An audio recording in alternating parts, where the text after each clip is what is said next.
All right, so today we checking out Nat King Cole with Unforgettable. So a part of this Black History Month. We didn't really get to him last year. So I'm circling the block. You may see me repeat some musicians that we did last year. And shout out to the subscribers that were heavily requesting all the Black artists that you guys want me to check out this month. This should be celebrated all year round, but since we got him here, we got we got Nat King Cole. So we're gonna go a bit over his discography real quick. So he was born Nathaniel Adams Cole, March 17, 1919 to February 15, 1965. Known professionally as Nat King Cole, was an American jazz pianist, singer, and actor. Cole's career as a jazz and pop vocalist started in the late 1930s and spanned almost 3 decades, where he found success and recorded over 100 songs that became hits on the pop charts. Cole recognized his career as a jazz pianist in the late 1930s when he formed the King Cole Trio. I've never heard of them, which became the top-selling group and the only Black act on the Capitol Records in the 1940s, of course. All right. So Cole's Trio was the model for small jazz ensembles that followed. Started in 1950, he transitioned to become a solo singer billed as Nat King Cole. He said despite achieving mainstream success, Cole faced intense racial discrimination during his career. While not a major vocal public figure in the civil rights movement, Cole was a member of his local NAACP branch, participated in the 1963 March on Washington. Say he regularly performed for civil rights organizations from 1956 to 57. Cole hosted the NBC variety series on Nat King Cole Show, which became the first nationally broadcast television show hosted by a Black American. And then it goes over a little bit his most notable singles. And you guys will let me know after the reaction. Do you guys want me to do like a 5 to 10 track, rabbit hole with Nat King Cole? But me personally, man, I've only heard about him as a public figure, a historical figure.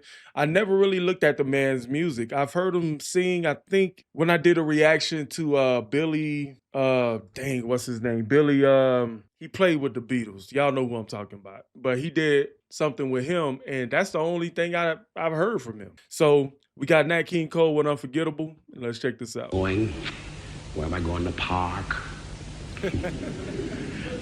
Oh, but here tonight, I'm glad that I found a place to park, because right now I'd like to sing for This you is a crazy. wonderful oldie entitled Unforgettable.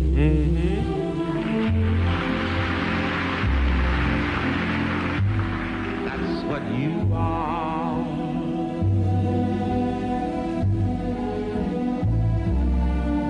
Unforgettable. Though near or far.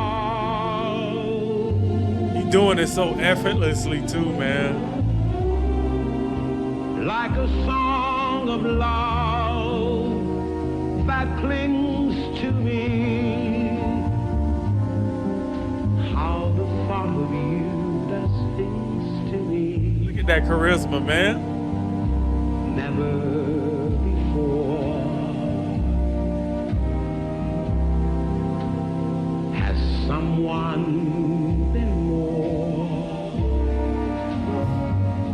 So effortlessly, and he's doing it live too.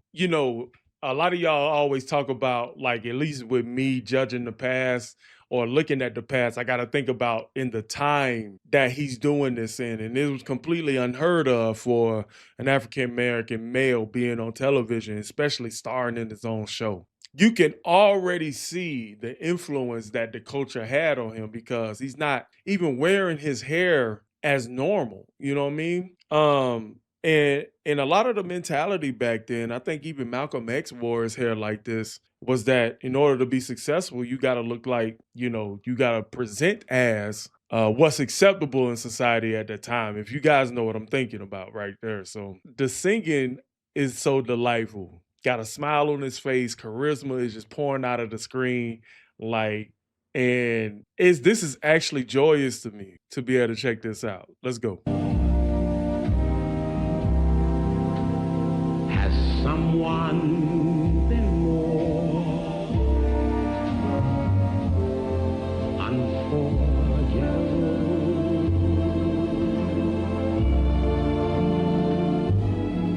In every way.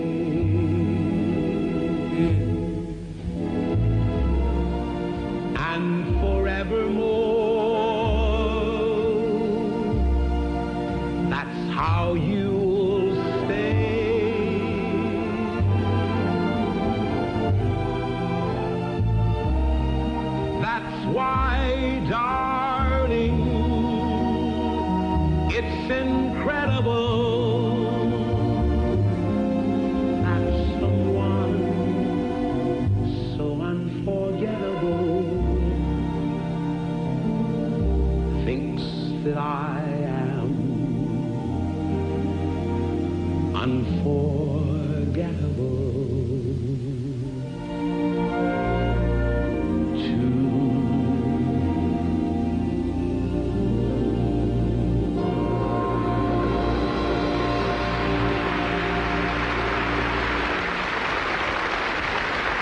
That was dope to look at.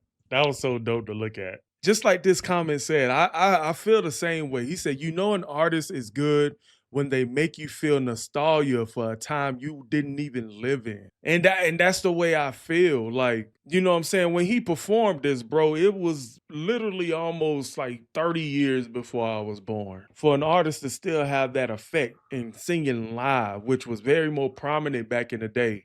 They would, you know, and I know these television networks had to be so nervous when they was filming these videos because like this is super like live, or they get pre-recorded. I forgot. Man, the singing was effort. I gotta check out more of his discography, man. I gotta check out more. So we're gonna go back and check out a few of his achievements. Some you know, we're not gonna read everything, you know, but just going down. This is the time period that he was living in. In 1948, Cole purchased a house from Cole Harry Gans, the ex-husband of a silent film actress Lois Weber. And this is experiences with racism at the time. But in an all-white Hancock Park neighborhood of Los Angeles shortly after, a burning cross was placed in front of his front yard. And the Property Owners Association told Cole they did not want any undesirables moving into the neighborhood. Cole responded, neither do I. And if I see anyone undesirable coming in here, I'll be the first to complain. His dog died after eating poisoned meat, something likely to be connected to the moving to the neighborhood. And I mean, that's just one part of it. Like, and he's Nat King Cole, and these people did not care. You know what I mean? And it reminds me a lot of that Elvis reaction that I did when it was going over. Elvis is kind of growing up and stuff, and this is the mentality. And so, but even today, in certain specters, we still get shades of that. Like, you don't belong here. You get that from any other person of color, Black African American. You still get shades of this. It's just been racism, just been rebranded. You know what I mean? Instead of being in your face, it's more covert. It affects your life. You know what I mean? And we're not gonna I'm not gonna spend too much time. I really want to get to his achievements. I'm surprised. Like, I haven't seen anything about his achievements. Okay, so Cole was inducted into the Alabama Music Hall of Fame and the Alabama Jazz Hall of Fame. He was awarded a Grammy Lifetime Achievement Award in 1990, but in 1992 received the Sammy Cahn Lifetime Achievement Award from the Songwriters Hall of Fame. He was also inducted into the Downbeat Jazz Hall of Fame in 1997 and the Hit Parade Hall of Fame of 2007. A United States postage stamp with Cole's likeness was issued in 1994. I wonder if I seen that. Cole was inducted into the Rock and Roll Hall of Fame in 2000 and the Latin Songwriters Hall of Fame in 2013. NPR named him one of the 50th greatest voices. I wonder who else is on that list. I want to see who else is on that list. I know Michael Jackson on that list. Oh wow, very familiar names. Freddie Mercury. Oh wow, Biggie Smalls is on that. Bjork, Lauryn Hill, definitely. Donny Hathaway, definitely. Janice, yes. Roy Orbison, okay. Mahalia Jackson. I want to react to something from her too. Yeah, I'm surprised Michael Jackson is not on this. Luther Vandross, George Jones is on here. I'm very interested in that list and why, but you know, just listen out a couple of his achievements, man. And it seemed like he had an incredible life, an incredible discography. You know what I'm saying? He said Cole's success at Capitol Records, for which he recorded more than 150 singles that reached the Billboard pop, R&B, and country charts, has yet to be matched by any Capitol artist. Cole Records sold more than 50 million copies during his career. His recording of the Christmas song still receives airplay every holiday season, even hitting the Billboard Top 40 in December 2017. In 2020, Cole was inducted to the National Rhythm and Blues Hall of Fame, which is, I don't even understand why he wasn't in there in the first place. So when did it start? Oh, Formation 2010. He should have been one of the founding people in there, right? So, with that being said, man, I'm glad you guys can sit here and enjoy with Nat King Cole with me and looking around at his history in a little bit.